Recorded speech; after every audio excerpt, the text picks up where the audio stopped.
ओम श्री गणेशाय नमः।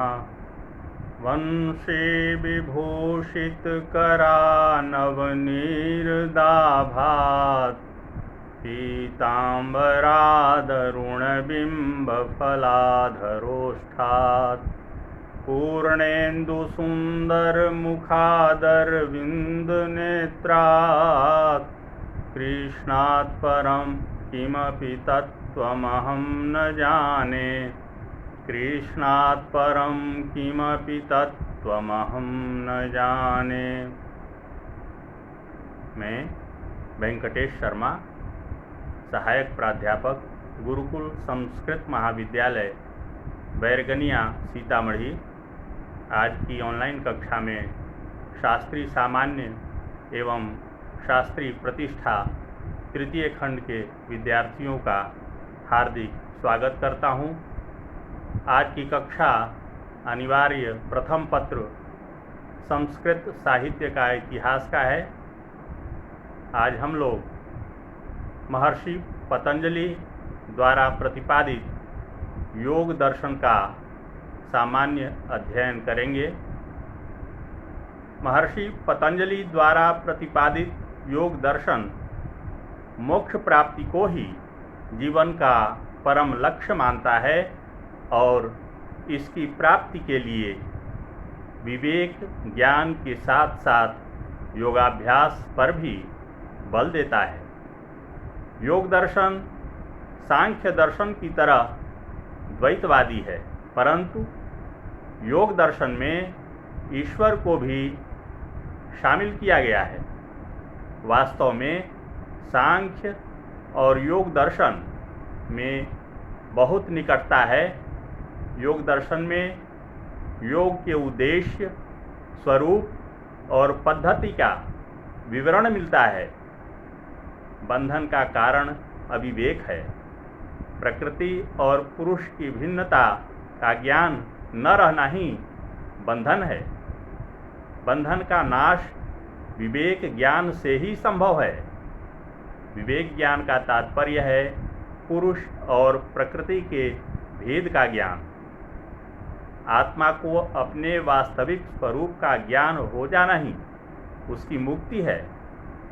योग दर्शन आत्मज्ञान अर्थात आत्मा की मुक्ति के लिए योगाभ्यास पर बल देता है। योग का अर्थ है चित्त वृत्ति का निरोध। योगः चित्तवृत्ति निरोधः।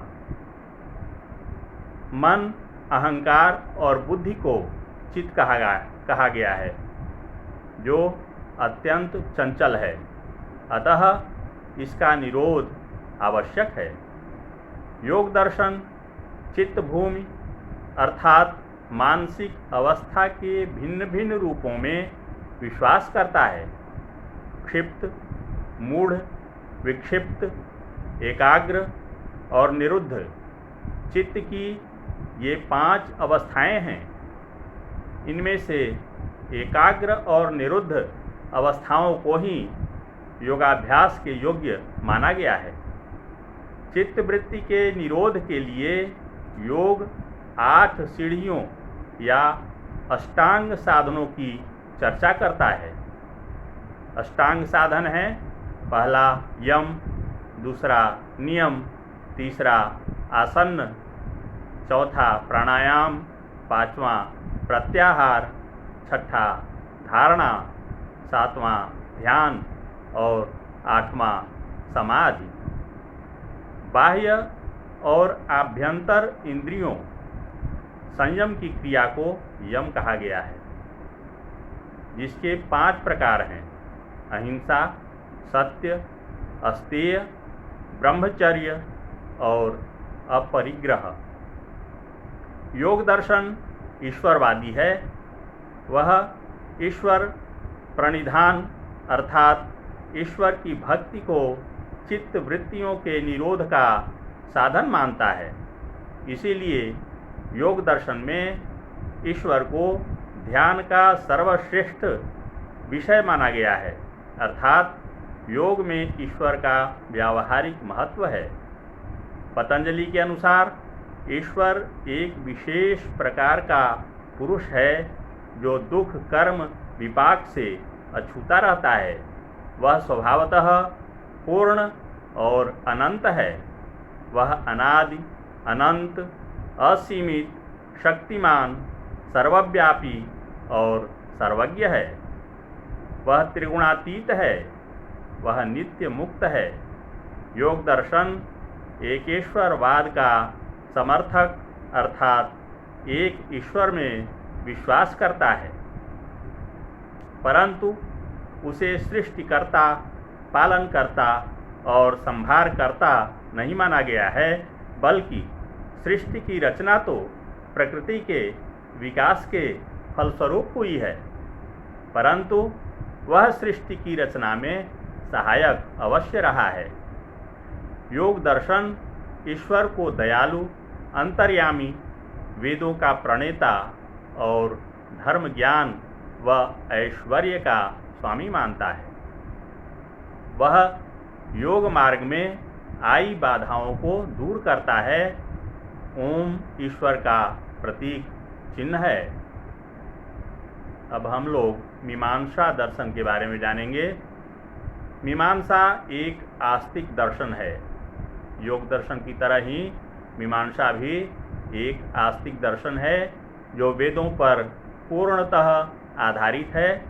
यह वेदों की कर्मकांड की मीमांसा करता है।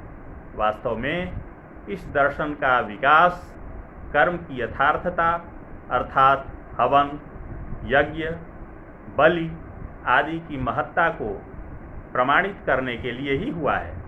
इसके प्रवर्तक जैमिनी ऋषि थे, जिन्होंने मीमांसा सूत्र में इस दर्शन की रूपरेखा स्पष्ट की। कालांतर में मीमांसा के दो संप्रदाय हो गए, जिनमें से एक के प्रणेता कुमारिल भट्ट और दूसरे के प्रभाकर मिश्र थे। मीमांसा दर्शन में 6 प्रमाण माने गए हैं: प्रत्यक्ष, अनुमान, उपमान, शब्द, अर्थापत्ति और अनुपलब्धि। प्रत्यक्ष के अतिरिक्त अन्य 5 परोक्ष प्रमाण हैं। प्रत्यक्ष ज्ञान वह है जिसमें विषय की साक्षात प्रतीति होती है, और यह तभी होता है जब इंद्रिय के साथ विषय का संपर्क हो। मीमांसा दर्शन में ज्ञान को स्वतः प्रमाण माना गया है। प्रत्यक्ष, अनुमान आदि प्रमाणों के द्वारा ज्ञान उत्पन्न होता है। ज्ञान का प्रामाण्य उस ज्ञान की उत्पादक सामग्री में ही विद्यमान रहता है।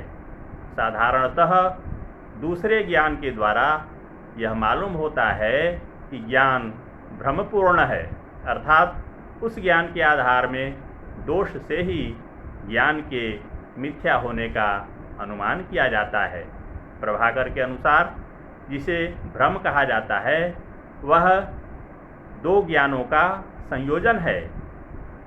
वे 2 ज्ञान हैं: पहला लंबी टेढ़ी वस्तु का प्रत्यक्ष ज्ञान और दूसरा पूर्व काल में प्रत्यक्ष की हुई सर्प की स्मृति। स्मृति दोष के कारण व्यक्ति यह भूल जाता है कि वह सांप का विषय है, अर्थात प्रत्यक्ष और स्मृति के भेद के ज्ञान के अभाव के कारण भ्रम उत्पन्न होता है। अन्य शब्दों में भ्रम ज्ञान का अभाव मात्र है।